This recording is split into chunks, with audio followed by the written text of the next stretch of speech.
ఏ నన్ను వదలండి, బాత్రూమ్ పోవాలి. 5 నిమిషాలు ముందే కదా పంపించాను, వెయిట్ చెయ్యి. హే ఇదేమన్నా మీటింగ్ అయ్యే ఆపుకునేదానికి వచ్చే ఆపుకోలేను. ఓయమ్మా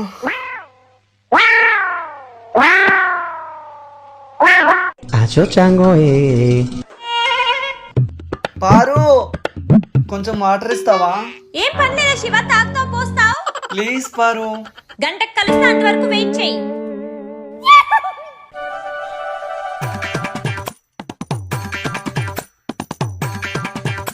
చిన్నగా పెట్టే కొంపలు ఏమన్నా మునిగిపోతున్నాయా? అవును మునిగిపోతున్నాయి, అక్కడ ఫేమస్ మూవీ వస్తోంది. నేను చూస్తా, పిలుచుకోంబో. అమ్మా ఇక్కడ రావా? ఎంత గలగిన కూటి కూర. నీకు దండం పెడతా, నీ అవ్వ నన్ను రూమ్ లోనే దోసేయండి. ఎన్నాళ్ళు బతకిన కాకి